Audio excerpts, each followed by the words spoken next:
7월 28일 수요일입니다. 이사야서 49장 14절로 50장 3절 말씀.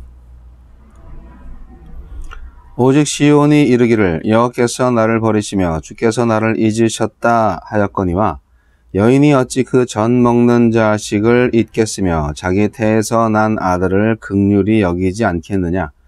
그들은 혹시 잊을지라도 나는 너를 잊지 아니할 것이라. 내가 너를 내 손바닥에 새겼고 너의 성벽이 항상 내 앞에 있나니 네 자녀들은 빨리 걸으며 너를 헐며 너를 황폐하게 하던 자들은 너를 떠나가리라. 네 눈을 들어 사방을 보라. 그들이 다 모여 내게로 오느니라. 나 여호와가 이르노라. 내가 나의 삶으로 맹세하노니 네가 반드시 그 모든 무리를 장식처럼 몸에 차며 그것을 띠기를 신부처럼 할 것이라. 이는 내 황폐하고 적막한 곳들과 내 파멸을 당하였던 땅이 이제는 주민이 많아 좁게 될 것이며 너를 삼켰던 자들이 멀리 떠날 것이니라. 자식을 잃었을 때에 낳은 자녀가 후일에 네 귀에 말하기를 이곳이 내게 좁으니 넓혀서 내가 거주하게 하라 하리니 그때 네가 네 마음에 이르기를 누가 나를 위하여 이들을 낳았는고 나는 자녀를 잃고 외로워졌으며 사로잡혀 유리하였거늘 이들을 누가 양육하였는고 나는 홀로 남았거늘 이들은 어디서 생겼는고 하리라. 주 여호와가 이같이 이르노라. 내가 문 나라를 향하여 나의 손을 들고 민족들을 향하여 나의 기치를 세울 것이라. 그들이 내 아들들을 품에 안고 내 딸들을 어깨에 메고 올 것이며 왕들은 내 양부가 되며 왕비들은 내 유모가 될 것이며 그들이 얼굴을 땅에 대고 네게 절하고 내 발에 티끌을 핫을 것이니 내가 나를 여호와인 줄 알리라. 나를 바라는 자는 수치를 당하지 아니하리라. 용사가 빼앗은 것을 어떻게 도로 빼앗으며 승리자에게 사로잡힌 자를 어떻게 건져낼 수 있으랴. 여호와가 이같이 말하노라. 용사의 포로도 빼앗을 것이요 두려운 자의 빼앗은 것도 건져낼 것이니 이는 내가 너를 대적하는 자를 대적하고 네 자녀를 내가 구원할 것임이라. 내가 너를 억압하는 자들에게 자기의 살을 먹게 하며 새 술에 취함같이 자기의 피에 취하게 하리니 모든 육체가 나 여호와는 네 구원자요 네 구속자요 야곱의 전능자인 줄 알리라. 나 여호와가 이같이 말하노라. 내가 너희의 어미를 내보낸 이혼 증서가 어디 있느냐? 내가 어느 체주에게 너희를 팔았느냐? 보라, 너희는 너희의 죄악으로 말미암아 팔렸고 너희의 어미는 너희의 배역함으로 말미암아 내보냄을 받았느니라. 내가 왔어도 사람이 없었으며 내가 불러도 대답하는 자가 없었으면 어찌 됨이냐? 내 손이 어찌 짧아 구속하지 못하겠느냐? 내게 어찌 건질 능력이 없겠느냐? 보라, 내가 꾸짖어 바다를 마르게 하며 강들을 사막이 되게 하며 물이 없어졌으므로 그 물고기들이 악취를 내며 가라하여 죽으리라. 내가 흑암으로 하늘을 입히며 굵은 배로 덮느니라. 손바닥에 새긴 사랑. 하나님은 황폐해지고 비어버린 예루살렘의 재건과 회복을 약속하십니다. 비록 그들이 지은 죄 때문에 징계하셨지만 한시도 그들을 잊지 않으셨습니다. 하나님은 어떤 분입니까? 14절로 16절. 어머니가 그 낳은 자식을 잊을 수 없고 저절 물린 자식을 보며 사랑을 억누르지 못하듯이 하나님도 자기 백성을 한순간도 잊지 않으시고 뜨겁게 사랑하십니다. 혹시 사람은 자기 자식을 잊을지라도 하나님은 자기 백성의 이름을 손바닥에 새겨 절대로 잊지 않으십니다. 그러니 나의 모든 시간은 하나님의 기억이고 나의 모든 사건은 하나님의 사랑입니다. 17절로 21절.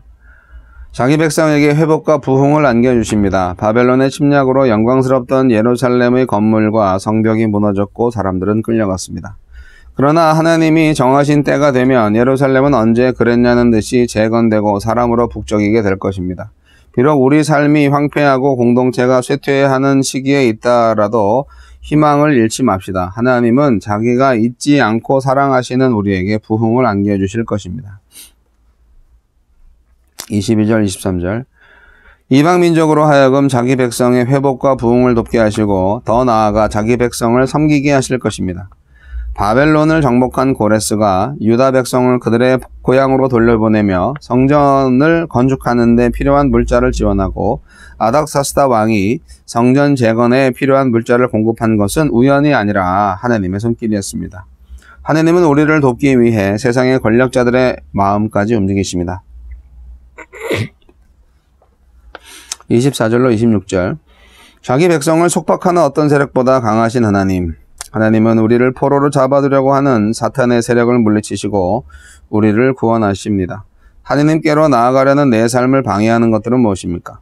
강하신 하나님을 믿고 그것으로 인해 주눅들거나 타협하지 맙시다.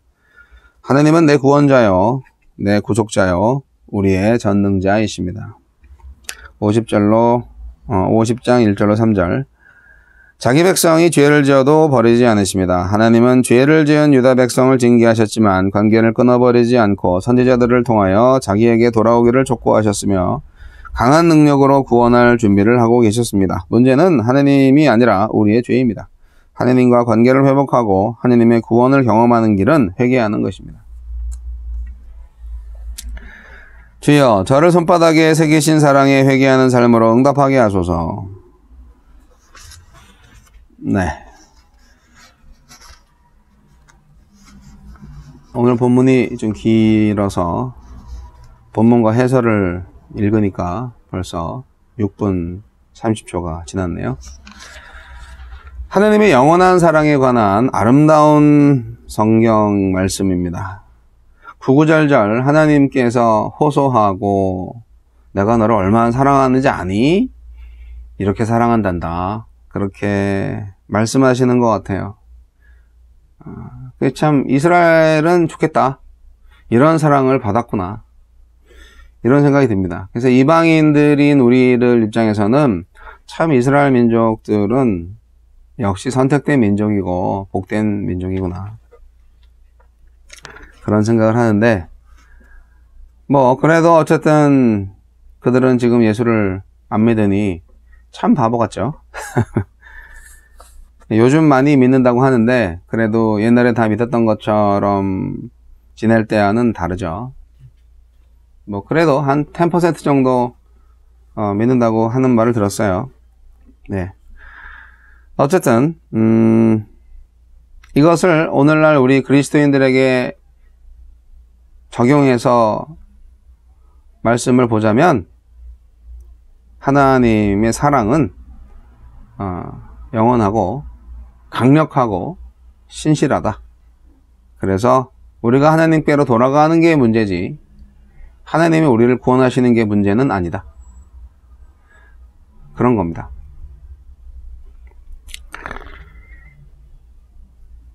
손바닥에 새긴 사랑을 이제 16절 말씀에다가서 이제 인용을 해서 했죠. 16절, 내가 너를 내 손바닥에 새겼고 너의 성벽이 항상 내 앞에 있나니.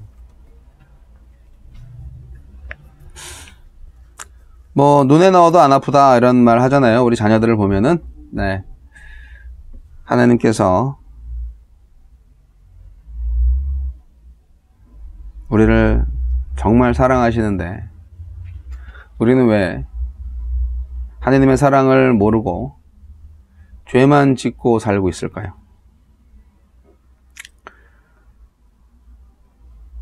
자, 오늘 전체적으로 말씀은 죄는 이스라엘이 진 거고 하나님은 능력이 없어서 구원하지 못하는 게 아니다. 언젠간 반드시 구원하신다. 이런 말입니다. 하나님은 이스라엘을 절대로 잊지 않으셨습니다. 아내는 음란했지만 남편은 기대 이상으로 신실했고 자비했습니다. 네. 또 이것은 못난 자식이라도 외면하지 못하는 어미의 사랑과 같습니다. 유대인들이 예루살렘의 멸망에 절망했을 때 하나님은 이미 새로운 예루살렘을 계획해 놓으신 거죠.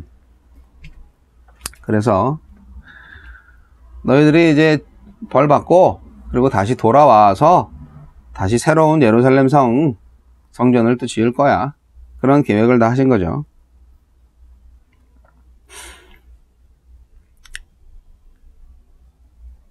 오늘 말씀 가운데서 하나님의 영원한 사랑을 느끼시기 바랍니다. 저는 구구절절 14절로 몇 절이야? 26절까지 하나님이 정말 우리를 사랑하신다.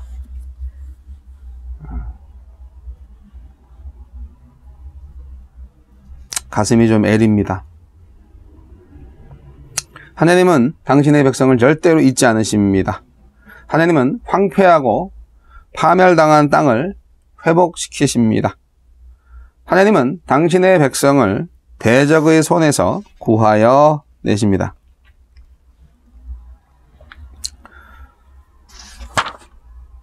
말씀만을 붙잡고 하나님의 승리를 기대하시기 바랍니다.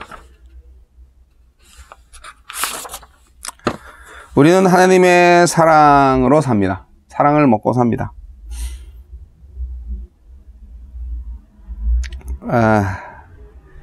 기독교가 사랑의 종교라고 얘기를 하는데요. 사랑 앞에 더 큰 힘은 없잖아요.